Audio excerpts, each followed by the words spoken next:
Australia's greatest criminals. As I've told you in another video, I'm not sure if you watched it, but I'm gonna just repeat myself right now. We have in my city a pub named Ned Kelly. It's named Ned Kelly after the notorious Australian criminal. So that's one that I already know just because of that pub. I used to go there and drink a lot back in the days. So yeah, they will write the history while you are there picking your beer, you know. And I mean, I don't think I know any other notorious criminal from Australia. I don't know. Let's just watch the video. Maybe I will know someone else. Yeah, some days I feel unfazed, like when I'm with my friends with a cup raised. On Monday, I got a gun raised, suicidal to a dime till hump day. Then I go right back at it like an automatic. More drinks, more songs, more beats to rap. I need a shrink, I'm gone. More time keeps passing, no watch, no thoughts at all. Just a hat, new era. Oh my God, bro, that must hurt like hell. No watch, no thoughts at all. Just a hat. Oh. My P's and those O's, need the Phillies with the orange and blacks. I feel home from Citizens Bank back to Camden Yard. It's a tale of two cities and trust we go hard. What the hell? Yes, we go hard. You said we go hard. I said we go hard. Rocking my Bob Cousy, stocking up on the loose. The lyrics come easy, but the life is a doozy. And yes, I'm choosy. And no, I won't settle, but I still take pop off. Also, it's like a meme video. Yeah, it's like a meme video. Okay. Cause I'm talking bigger picture. And yes, I'm gonna hit you with the...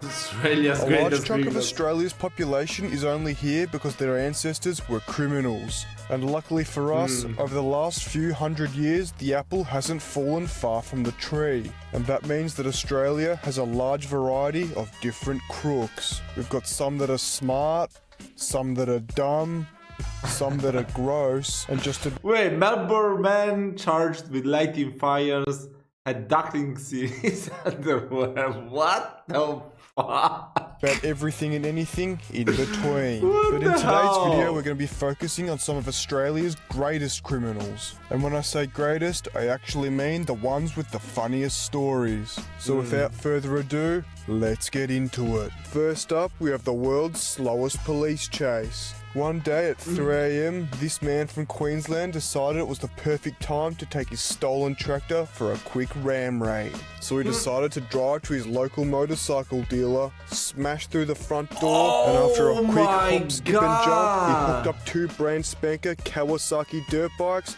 chucked that bitch into reverse, and drove off into the sunset.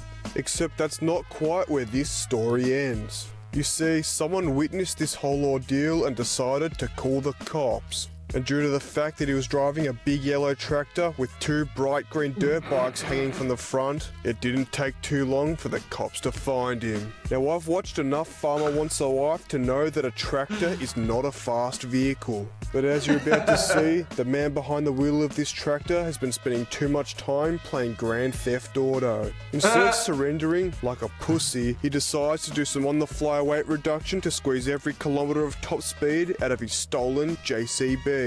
After running over his freshly ram-raided dirt bikes, old mate initiates one of the world's slowest police chases. But just because it's slow doesn't mean it's not entertaining. He starts off by brake testing the cops, then continues by taking a little off-road detour.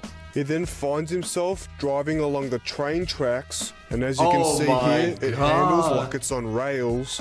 So with that revelation, he continued down the train tracks for a little bit longer until he slipped down the side of an embankment and got wedged against a tree. Now this man is many things, including an idiot. The one thing that he isn't is a quitter. Old mate decided to hit legs and continue this chase on foot. At 5 AM, or roughly an hour after the ram raid took place, they found the man stripped down naked and hiding in a creek. And the most surprising part about all of this is that the absolute paragraph of charges that this Wait. And the most surprising part about all of this is that the Timberman faces serious charges, including enter premises and commit an undetectable offense by break, dangerous personal railway, 2 counts each of unlawful use of a motor vehicle and willful damage, and 1 count of struck police and evaded The police. absolute paragraph of charges that this man accumulated in that 1 hour window didn't even include drink driving, which means that this man decided to do all of that while completely sober. And with that absolute stroke of genius, it's time to get into our next story. Now this one is much more widely known and made national headlines about 20 years ago, and that's the story of Tony Mockbell. Now Tony Mockbell was in trouble with the police Bro, he looks like a mafia man from Sicily. for a few minor things such as murder and trafficking commercial quantities of drugs. Now at the time that this story took place, Tony was already on bail for drug charges. But a little birdie told him that at his next court appearance they were going to try and do him for murder. So when he found out this information, he did the next most logical thing, and that was to flee the country. Now when the day of Tony Mockbell's court case finally arrived and he was nowhere to be seen, they quickly realised that something was a bit fishy.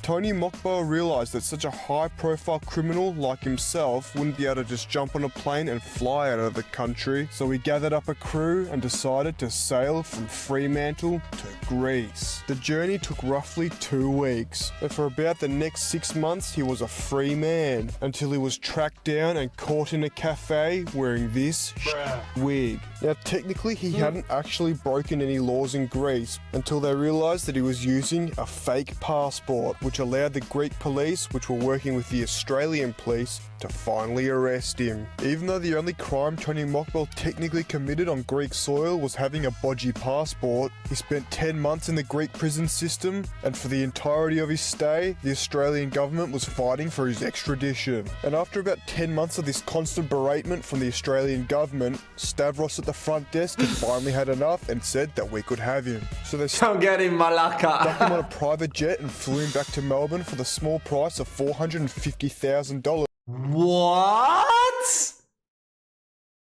Oh my god! Which of course was paid for by the taxpayer, where Yeah. he and his wig were sentenced to 30 years in Geelong's Barwon prison. Alright, that's enough about Tony Mockbell. Next up we have possibly one of my favourite stories of all time. The other day I was doing some research for an upcoming video on Australian news when I came across this story. This man that you're looking at on the screen right now, that I've covered up in some awesome clothes to get around YouTube's nudity policy, is a man that goes by the name of G-String Batman. But you see, G-String a name like G-String Batman. Batman isn't just given to you. A name like that has to be earned. Yes. And G-String Batman earned that name. You see, roughly 40 minutes before this video footage was captured, G-String Batman was just some weird in his undies. But that all changed when one night he decided to rob an op shop. Old matey broke in and made a beeline for the Batman section, stealing a Batman mask, cape, and doll. On his way out, he also made sure to grab one of these sashes that read Bride to Be, after which he made his great escape to the backyard. What Old mate the proceeded hell? to dress up in his freshly stolen getup and march around in the backyard for 40 minutes. Now, due to the fact that this was all caught on CCTV and he was still in the backyard of the place he just robbed, it didn't take too long for the constabulary to get a hold of him. Now, there's not much information about what happened to G-String Batman after this whole ordeal. My best guess is that he got sent to Gotham City or rehab. But the best part about this whole story is this guy's reaction to the CCTV footage on the official 7 News report. What a joker. What a joke! Optimus, 7 News. And to this day, just like the real Batman, his identity remains a secret. Alright, that's enough about G-Banger Batman, because now we're going to get into something a little bit more recent. Now, this next story isn't just about one single criminal, but a pair. And although these criminals don't actually have a name, I like to call them the pissheads on the scaff. In the early hours of the morning at roughly 1 AM, police started to receive phone calls about yelling and screaming. As you can see here, one of the locals captured these two guys fart-assing around. And what this police officer didn't know at the time was that this standard procedure, pisshead removal, would turn into an 8-hour-long siege. They started off by climbing up on the scaffold to get to the roof of this construction site. Naturally, the firefighters arrived with a cherry picker to try and get the men down, but that was all to no avail. After a failed attempt to call in aerial backup, and and stopping these tradies from getting to work. When I rocked up, I saw them, they had a bottle of vodka with them, so I was just like, looked like they're having a good time. But obviously it's not safe for them to be up there. They decided to have a quick 2-hour beauty sleep and then get right back into the action. Naturally, they tossed some bags of concrete off the balcony and onto the road. Oh my and with that all God. done, they were ready to negotiate. What the hell? After It's the a demands vape. weren't met, they decided to pack it in and came down back onto the ground. The ringleader behind the operation gave a quick interview while in police custody. Did you have a big night? Even though these two blokes provided hours of free entertainment, all they got in return was a date with the magistrate. And on that unlucky note, we'll move on to our final criminal mastermind. But before we do that, we do have some honourable mentions. First up, we have old mate Clinton for the crimes of waiting for a mate and drink driving. This bloke here for doing such a mean skid in his AU Falcon that he made it to the news. This legend here who copped a fine for farting at a Farting with police full officer with full intent. intent. Chopper Reed. And of course, the keyboarders from Ocean Alley who stole the lid from a water bottle despite Oh the fact my that he's God. worth millions. Alright, now that that's over, we'll crazy. get into the police ankle breaker. Somehow this sharply dressed chap managed to garner the attention of the push bike patrol. But what he does next is insane. Instead of hitting legs like every other pissed idiot does, this bloke right here managed to somehow pull off a world-class ankle breaker. After sending this cop head over handlebars, he seemed quite impressed with his efforts, but Lieutenant Lycra was not laughing. Nursing a bruised ego, Lieutenant Lycra channeled his inner Officer Earl and chased him down like he was Flint Lockwood. And old matey almost got away with it until his fancy footwork finally let him down. As he hit the deck, he didn't even have time to bat an eyelid as Lieutenant Lycra came down on top of him, mixing him in the process. Oh my God, that must Unfortunately, hurt just like every hell. other crook on this list, he was also charged. So with that being said, the lesson you can take away from this video is that crime doesn't pay. And on that bombshell, it's time to end. So make sure to like, subscribe, comment, and share if you'd like to hear more teachings from the prophet of your... Bro, this video was amazing. Go check out this channel, Yorak Hunt. I'm gonna subscribe as well. Go subscribe too. Gonna leave you the link to the original video down below. That was so funny. Oh my God, that was better than I expected. That was so crazy. Which one was your favorite criminal? Let me know. Let me know. Oh my God, that was so crazy. That was totally crazy. The two guys in the construction site asking for the helicopter and the vape. They were the best. They were my favorites. So yeah, guys, I hope you did enjoy this reaction video. Do not forget to leave a like, to subscribe to the channel, and I will see you very soon.